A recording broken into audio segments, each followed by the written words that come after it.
Good day everyone, my name is Anthony Nathaniel and I welcome you back to Global Education Zone, and today we'll be doing a class in mathematics, and the topic of our class today will be differentiation. So in differentiation today we'll be talking about gradients, general differentiation formula, and then we'll be doing some derivations and some other equations in differentiation. So first of all, differentiation is intimately tied to the concept of gradient of a curve. If you have something like a curve like this, imagine there's a curve like this, and then when you have a tangent drawn at the point and you pick a point P, then you draw a tangent to this curve at this point. So basically the concept of differentiation is also tied to tangent, and the tangent is a line drawn to a curve to meet it at a single point. Just as in when we are dealing with circle theorems in the previous video, I talked about tangent to a circle. So tangents are lines that meet other surfaces or lines at a single point. So at this single point, the gradient at this single point is the gradient of this tangent, and is given by the tan of this angle theta. So the gradient of this line will be m is equal to tan theta. So the gradient of this curve at this point P will be tan theta. So that is just a simple concept of gradient. And then when we take it to the next level, we have the concept of finding differential coefficients or derivatives. So now imagine you have a curve y where a function of x is equal to 2x plus 1. Now when x is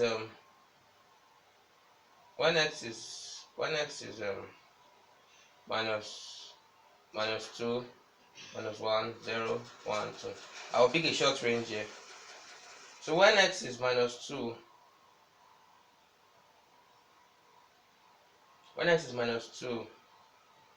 what will our y be? So y will be 2 times minus 2. That's minus 4. Minus 4 plus 1, that's minus 3.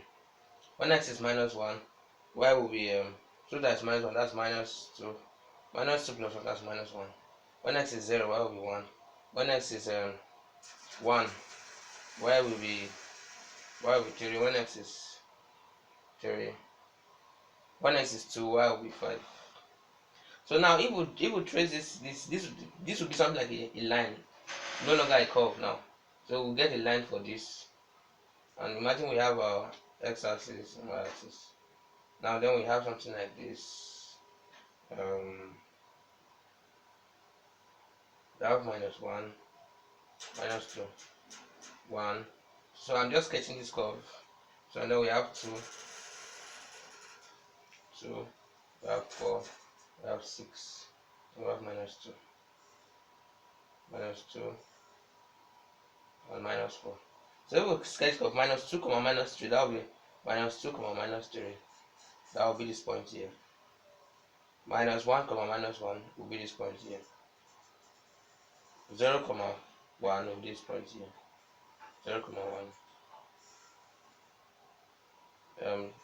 1, 3 will be this point here. 2, 5 will be this point here.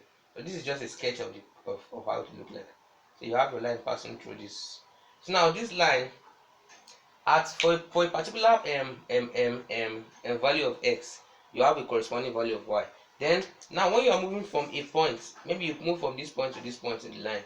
Now you move from your point when x is 1, and you move to your point 2. The coordinate of this point is 2, 5, and the coordinate of this point is 1, 3. Now when we move, we need to represent the changes in the coordinate values. So now we will represent that change as the change in x will be what? So x has changed from 1 to 2, right? So the change in x is 1, and change in y is what? So change y has changed from 2 to from 3 to 5. So y has increased, so the change is positive. So if y has reduced, the change will be negative, that will be minus 2.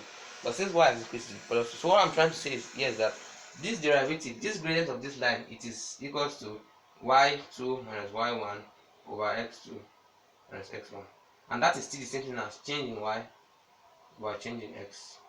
That's equals to 2. That's 2 over 1. That's 2.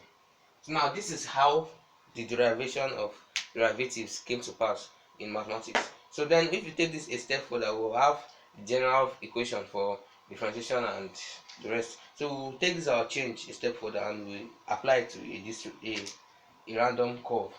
So anytime you have a random curve given by function of x, then and you have function of x is equals to y. So now, and if you are looking for this gradient of this curve at any point, at let's say point x1 and x1. So now, okay, let's say x2 and x1. Now the gradient will be what? Y2 minus y1 over x2 is x1.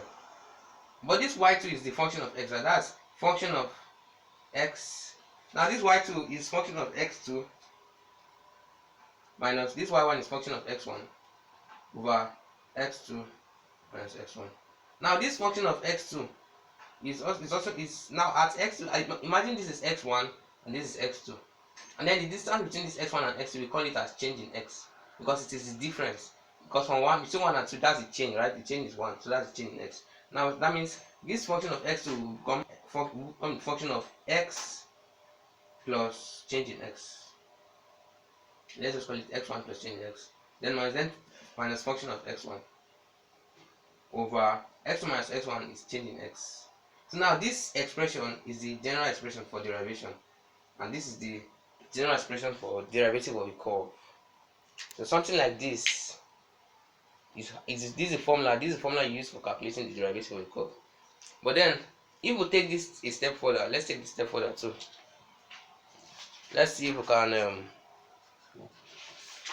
we can use it to calculate the gradient of any random curve. Imagine we have an equation like y is equals to x 3x plus 5. Now I have to find the gradient of this line. So now anytime you have asked to find the gradient of a curve and you are not given a specific point, that gradient is called the derivative.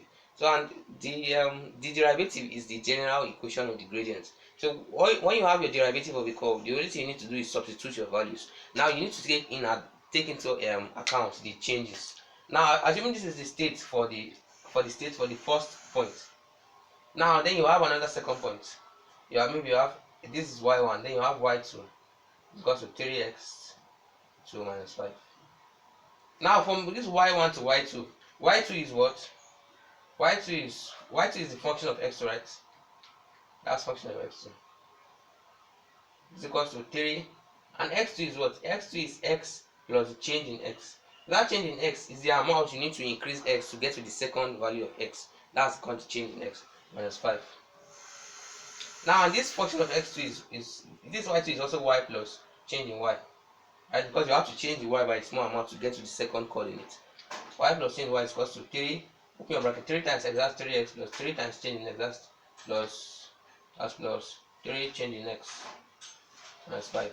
That will be, then when we make change in y the subject, we'll move y to the other side. That will change in y equals to 3x plus 3 change in x minus 5. But here we have y. When we move this one, this is minus y, and y is 3x minus 5. So that will be minus, open bracket, 3x minus 5.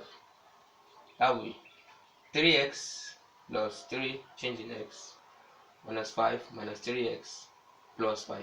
So this 3x will cancel this minus 3x. This minus 5 will cancel the plus 5, and we'll be left with change in y is equals to 3 change in x. Then when we divide both sides by change in x, we'll have change in x. That will give us change in y over change in x is equal to 3. Now this is called the general statement for the gradient of a curve, and it's called the derivative of that curve. That's change in y over change in x. So this change in y over change in x is not the standard derivative yet until we find the limit. And the limit, when you talk about limit, is like when you change something by a very, very tiny amount. That is called a limit. So now if I move my hand a very, very little amount, that little change that's taken from that first position to the second position is called is what is being understood in a limit. So you make use of the mathematical notation. You take the limit, it's abbreviated LIM. then you assume that the change in x, that's the change from your first position to your final position, is approaching 0. That means change in x of y, change in y or change in x. So the limit of this will be equals to 3. So that's the derivative.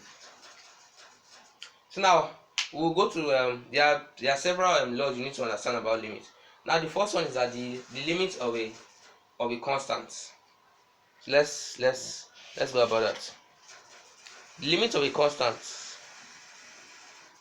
that's the constant itself. Because the limit of a constant does not change. So the limit of a constant is the constant itself. But the derivative of a constant is 0. So you should understand that too. So without delving much into this, let's go straight to the standard differentiation equation. Now imagine you have an equation like y is equals to n x raised power let's call it n x raised power n. Sorry, let's call it x raised power n. Yes. Now we have to find the derivative of this. Now this solution, I solved this based on first principles, when you increase by small amounts of x, known as change in x, and change in y, which is a small amount of y. Well, in this standard method, we are going to make use of a concept of permutation and combination to prove the fact that, and to get the general equation, the general formula for differentiation. So let's go on.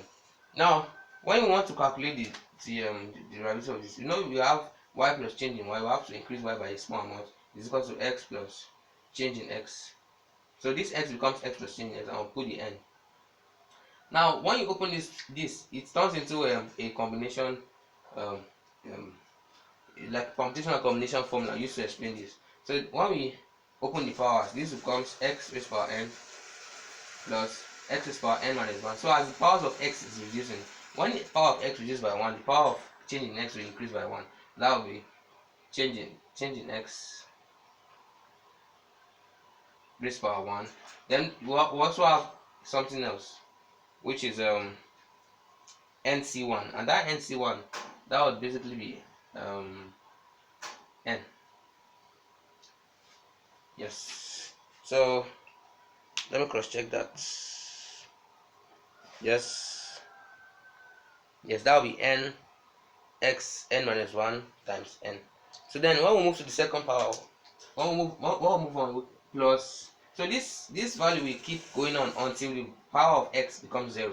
That means when we go to the next term, that will be n x raised power n minus 2. Then change in x power, the power of change in x will increase by 1. That will change in x power 2. But then this will be n times n minus 1 over 2 factorial. So for those of you that might not understand the concept of factorials, I will explain that in another video in this series. But basically, when you move y to the other side and you subtract y, imagine we'll move y to the other side, y disappears on the left hand side of the equation, then we'll subtract from this side, but y is equal to x raised power n.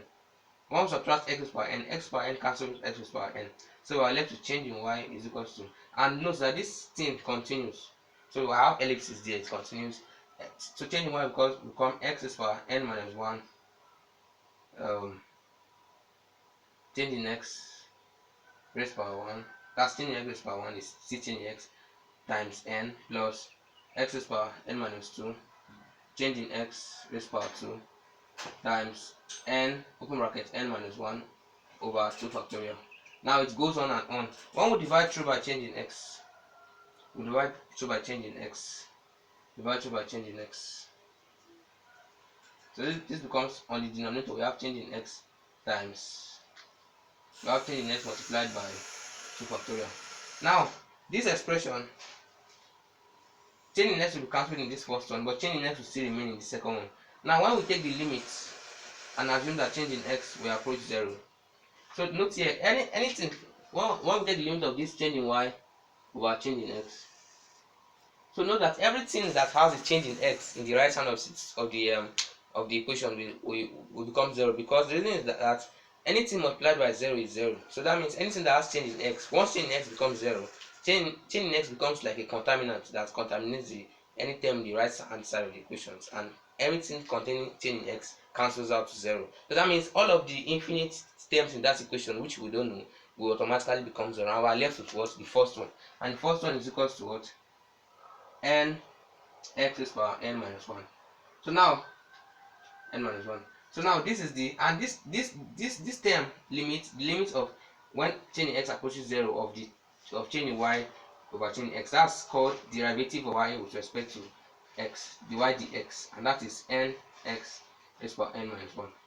So successfully I've been able to show you that the concept of gradient is related to the concept of gradient functions, and the concept of gradient functions is also related to differentiation from first principles, and differentiation from first principles is also related to the standard derivative equation.